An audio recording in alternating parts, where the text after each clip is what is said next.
Hello guys, I'm Veronica, a slightly older storyteller. My sister kind of reads stories like these and introduced me to this world.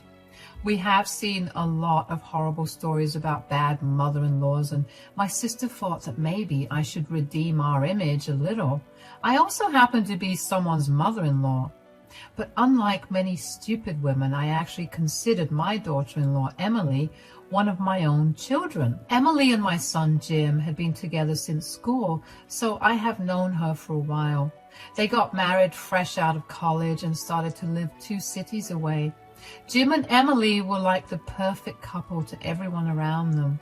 I too thought that their love transcended everything bad in the world, but turns out I was wrong. It was by pure chance that I discovered that my son was cheating on his lovely wife. I was out with my friend for some coffee when I spotted my son at the other end of the street. I thought I was seeing things because he wasn't supposed to be in my city. Jim never said he was coming either, but he was there, going to Target after parking his car. But what really shocked me was the fact that there was a woman and a young boy with him. I had never seen the woman before and didn't know who she was. I also had no clue why my son was holding her hand and carrying her son. They looked like a couple and were laughing about something. If anyone who didn't know Jim would see him then, they would think that Jim was married to the woman and the child was his. My friends, too, eyed my son suspiciously and asked me who she was.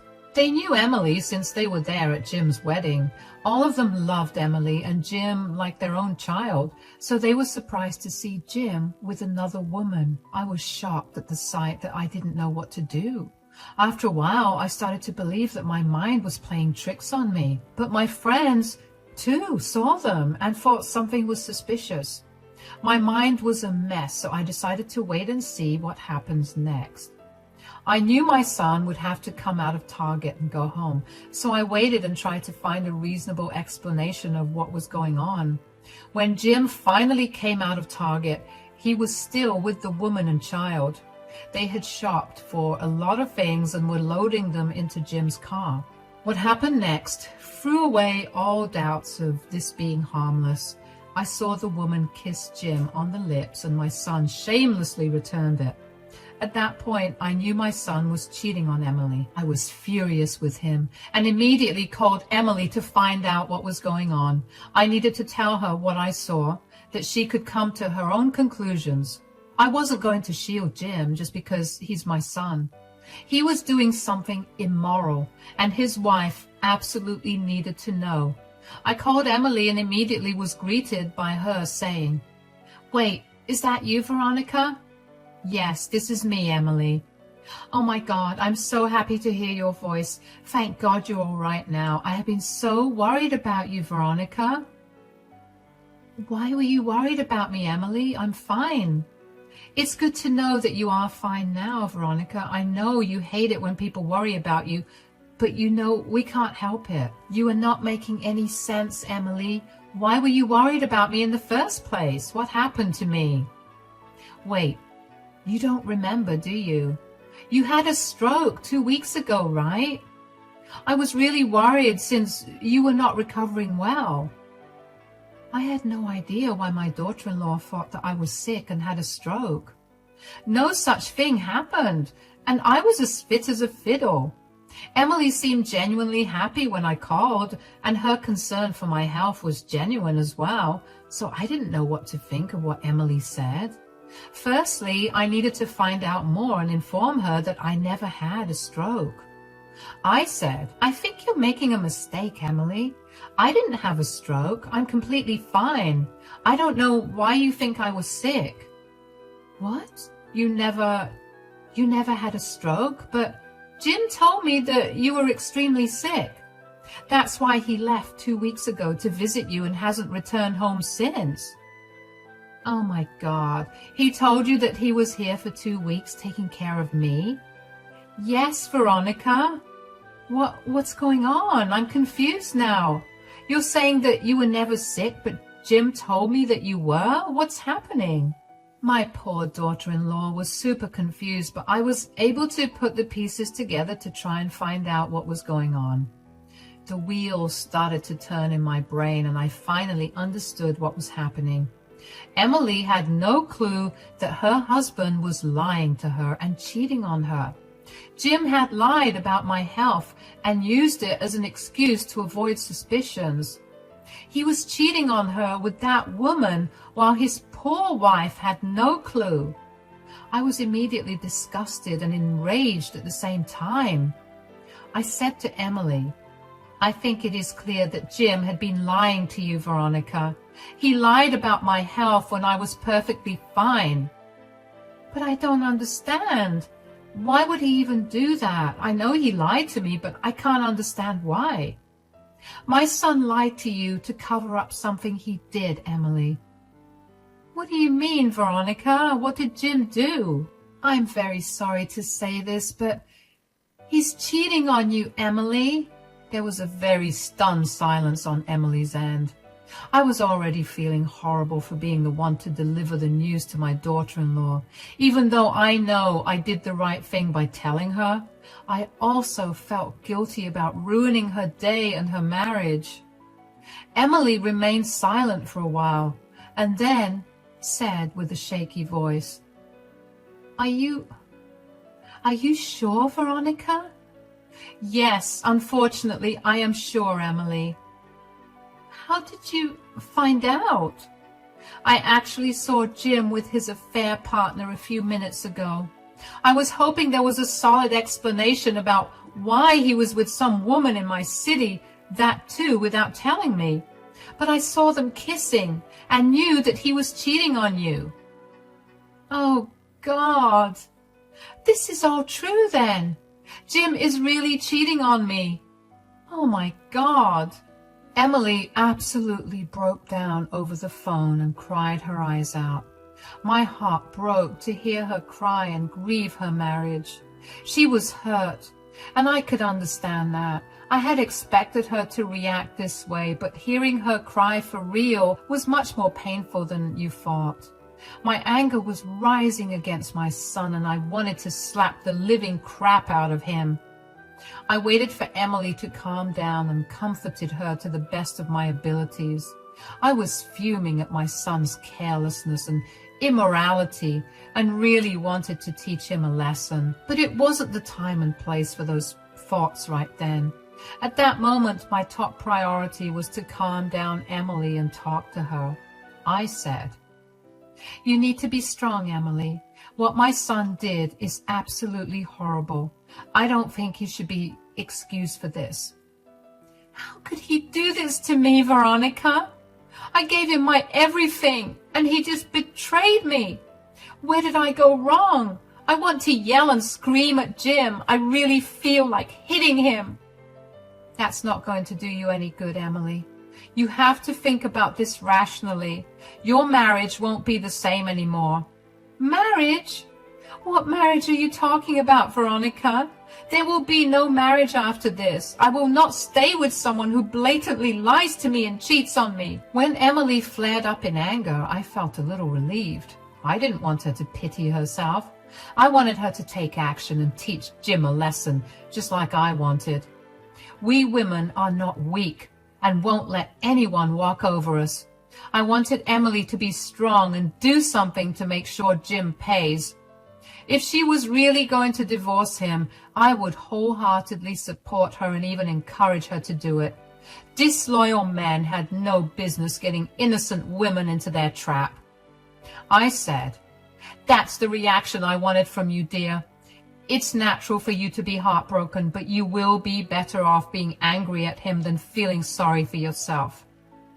"You are right, Veronica. It's just that I'm wondering if any of this is my fault." "You will never think of these things again, Emily. None of this is your fault. This is all Jim's fault. He should be the only one to blame. You have been nothing but a good wife to him." "I guess you're right, Veronica. Thank you for being so supportive. I can't believe he uses you as an excuse to cover up his affair." "Do you know who the affair partner is?"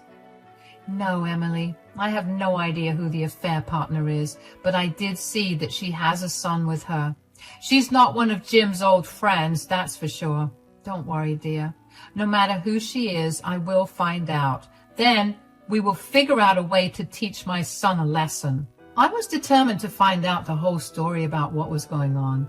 I didn't want to dish the affair partner straight away. I had no idea if she knew that Jim was married or not, so I wasn't going to jump to conclusions and accuse her of being a homewrecker. However, I needed to know who she was and what my son was doing. So I devised a plan and considered all possibilities and discussed it with Emily. I needed her to trust me if we wanted our plan to work.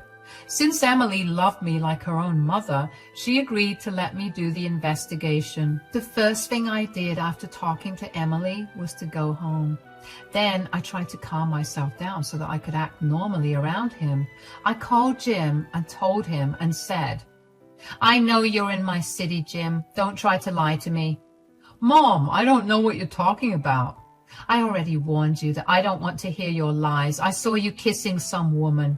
You better come here and explain yourself before I call your wife and tell her what I saw." No, Mom, listen to me. I'm coming over right now. Please don't tell Emily anything.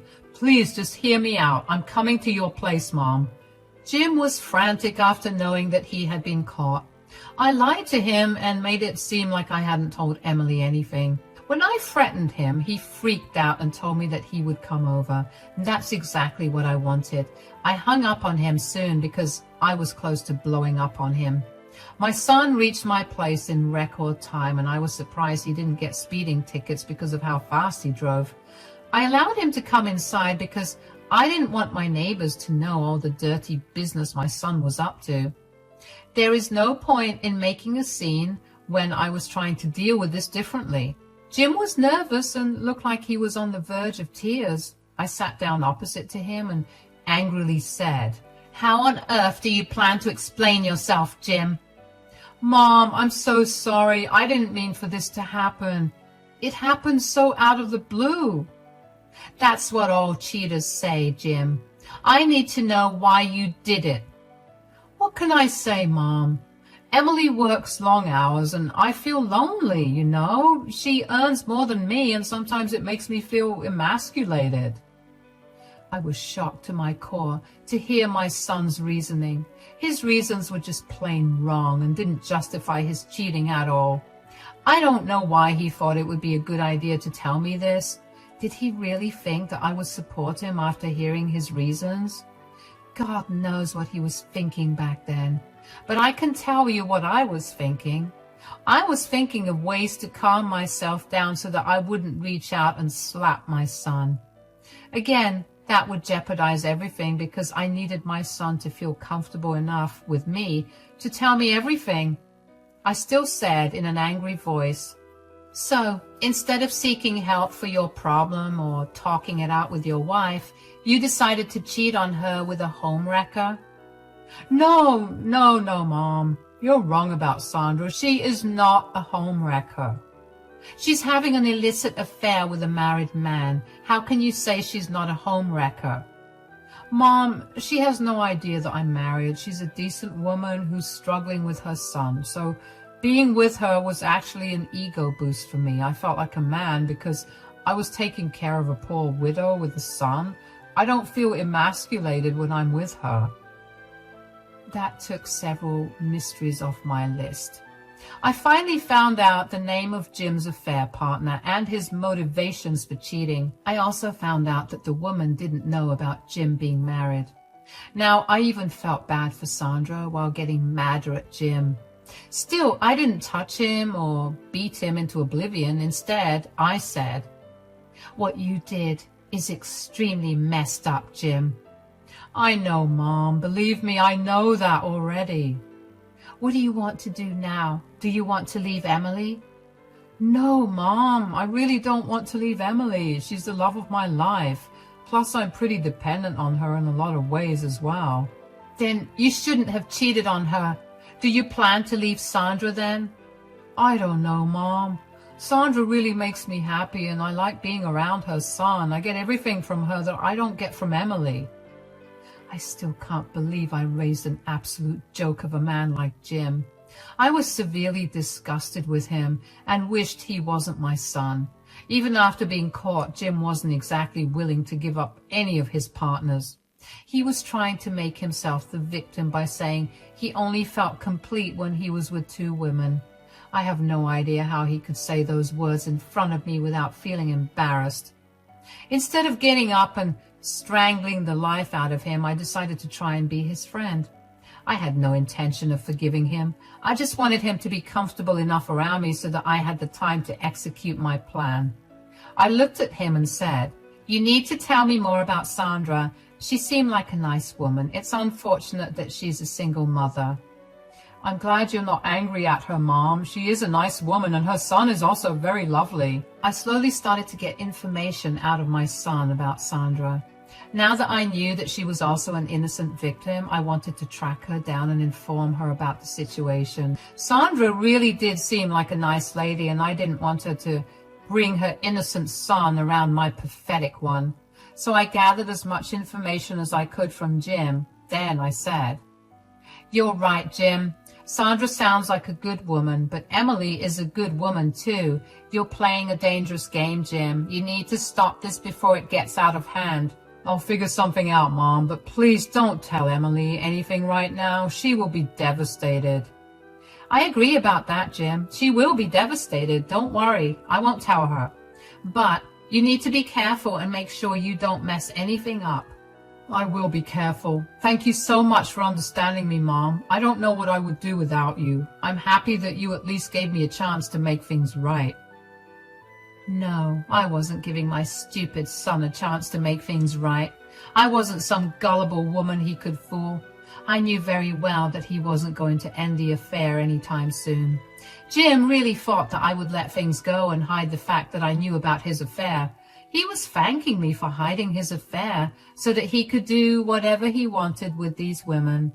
He had truly turned into a horrible man, but I was going to show him that karma always comes for people like him. After Jim left that night, I called up Emily and explained to her what was going on. She was furious as well and told me clearly that she sees no future with Jim anymore. She was happy that they never had a child together because she didn't want to remain tied down to Jim after this. I knew that deep down Emily was still grieving and was heartbroken. She had wasted years of her life loving a disloyal man who had no regard for her feelings. Emily was ready to end the relationship, but she wasn't going to inform him about it yet. Over the next few days, I did my best to find out more about Sandra. My friends turned into social media stalkers and made them use all their connections to find her. Ultimately, with sheer determination, I found her. I was able to catch her when she was leaving from work and my son was nowhere around. I introduced myself to her and she surprisingly recognized me. Then the 2 of us went to a cafe and sat down to talk. I said, "Sorry for this impromptu meeting, Sandra. I really needed to talk to you. But before that, I need to know something. I'm a little curious about how you recognize me." "Oh, I've seen your picture, Veronica. Jim has shown me pictures of everyone in his family. We've been dating for a year now, and I know it's not a long time, but we are pretty serious about each other. I really like him, and even my son gets along well with him." "I don't think that's a good idea, Sandra. I understand that you and your son get along with Jim pretty well, but I'm sorry to tell you that you're making the wrong decision." "What? What do you mean, Veronica? Do you have a problem with me? I know a lot of people don't want anyone else's child in their family, but Jim loves my son, and, oh God, it's not that, Sandra. Why do you think I'm telling you to back off because of your son?" It's just that, well, Jim told me that you have a problem with me having a son. He said that you don't want to have a grandchild who's not related to you, and that's why we never met each other. I couldn't believe the audacity of my son. He used me once again to cover up his affair. This time he painted me to be some sort of monster who didn't want a single mother as her daughter-in-law. It was just bizarre. And slowly I felt like I didn't even know my son anymore. He gave 2 different stories to his 2 partners and used me to cover up his affair. I was thoroughly disgusted with Jim, and my anger was at its peak. Sandra must have sensed the shift in my expression because she looked uncomfortable. I said to her, "You are thoroughly mistaken, Sandra. I don't know why my son used me as a scapegoat, but trust me, it isn't what you think." "Really, Veronica? You didn't refuse to meet me because of my son?" "No, Sandra, it's not like that at all. I didn't meet you because I never knew about you, dear." "What? How can that be possible? Did Jim never mention me?" "No, Sandra. Jim never mentioned you. I learned about you a few days ago when I saw you 2 at Target." "But why didn't Jim tell you about me? He told me a very different story." It was then that I decided to put the poor girl out of her misery. I felt like the world was angry at me or something. Within a month, I was telling 2 people that their partners were cheating on them. It was hard, especially since both Emily and Sandra were innocent parties. Still, it had to be done. I gathered myself and said, "Listen to me, Sandra. I will tell you what the matter is. You said that my son showed you pictures of his family, right?" "Yes, he showed me pictures of everyone." "Did he show you pictures of his wife as well?" "What? What are you talking about? What wife?" "I'm sorry to tell you this, but Jim is married, Sandra. He has a wife living in a different city. He had been cheating on her with you." You can only imagine what followed next. Sandra absolutely broke down crying right in front of me. The poor girl was seriously in love with Jim and was dreaming about marrying him fairly soon. Her son was also involved in the equation, and the poor girl was blaming herself for putting her son in such a horrible situation. I sat there with her and comforted her like she was my daughter. The girl had no one and depended on Jim for emotional support. Now she discovered that the man she loved was a fraud and a cheater. She was devastated. I told Sandra exactly what I told Emily. She needed to be strong and make sure Jim suffered for what he had done. I told her the little plan I had in mind, and she was instantly convinced to help us. She wanted to confront Jim, but agreed to do it our way. That day, she even talked to Emily on the phone at my insistence. The girls had a nice venting session, talking trash about Jim and forming our plan. Then it was time for the big show. I knew that the plan I made would take me away from my son, but I didn't care about it one bit. He had done something horrible and used me to cover up his dirty work. I wasn't going to just be a doormat and accept what he has done. As far as I was concerned, he wasn't my son anymore. I didn't raise him to be an evil guy like this, so I was prepared to lose my son because I didn't want to stay in contact with him anyway. A few days after I met Sandra, I called my son Jim over to my house for a little meeting. He happily came to see me, thinking that nothing was wrong. You can imagine his face when he walked in and saw Emily waiting for him. He looked super nervous and said, "Hey, Emily, what are you doing here?" "Oh, hi, Jim. I'm here to see your mother, who's been recovering from a stroke. She looks all fine and dandy to me." Yes, she recovered really fast. She's been home for a few days now." "That is very interesting because Veronica says that she never had a stroke to begin with." "Care to explain why you used me as an excuse to cover up your affair?" "Mom, what are you talking about? What affair do you mean?" Jim was trying to act all innocent, but was failing miserably. He was actually shaking and sweating a lot. He was nervous because he knew he was caught. But he still had no idea how serious the situation was for him. He was mumbling and stuttering to come up with an explanation and ended up with this stupid question. Just as he asked me that question, Sandra walked into the room. Jim's eyes went wide as he spotted Sandra casually strolling into the room. He was now very pale and kept looking between Sandra and Emily. He gulped hard and looked at me for help, but my smirk told him everything he needed to know. Sandra walked in and said, "Do I need to explain to you what affair your mother is talking about, Jim?" "I don't know. Maybe she's talking about the affair you had with me." "What? Sandra, what are you doing here? What's going on?" "I will tell you what's going on, Jim. You have been caught red-handed having an affair and lying to Sandra about how you're single. No, I didn't. What's the use of lying, Jim? Emily and I both know the truth thanks to your mother. Jim looked at me like he hadn't expected me to sell him out. He looked very disheveled and was still shaking from anxiety and shock. He had the most stunned expression on his face and said, Mom, did you tell them everything? You promised that you wouldn't tell anyone. How could you betray your own son? Shut up, Jim. You have no right to tell me these things. You are the one who betrayed 3 women. You used all 3 of us to do whatever you wanted. Did you think that we would just let it go? You have some nerve talking about betrayal, Jim. You were the one who horribly betrayed us all. I spent years loving you. I trusted you with my heart and even introduced you to my son. Have you no shame, Jim? How could you do this? Emily and Sandra kept lashing out at Jim, who now sat down on the floor to deal with their onslaught. The 2 girls got their anger out on him and absolutely destroyed him mentally, just like he destroyed their lives. At the end of the session, Jim was reduced to tears. He was begging them both for forgiveness and to show him some mercy. He cheated because he wanted to feel masculine, but now he looked like a pathetic guy who couldn't even hold his head up. Sandra left the house after telling Jim that they were over. She told him that she would block him everywhere and tell everyone she knew what a horrible man he was. After Sandra left, Jim started to beg Emily not to leave him. He was desperate to have at least one woman in his life. He even asked me for forgiveness and told me to help him win Emily's forgiveness. I ignored him and told Emily to do what she wanted.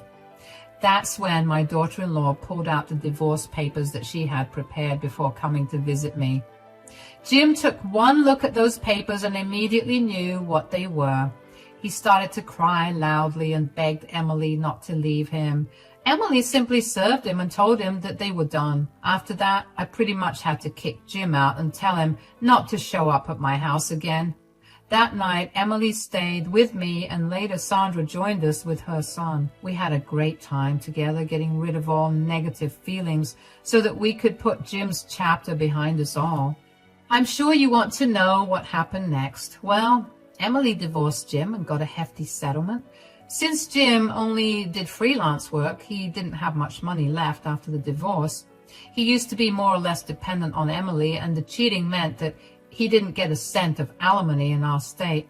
He was kicked out of their shared apartment and had to go door to door for shelter. I refused to house him, and so did most of his friends who got to know about the affair. He has since expressed remorse for his affair, but karma is still after him. My son has managed to find very cheap accommodation with 4 roommates and is barely scraping by. He lost all the people in his life and is deeply regretting his actions.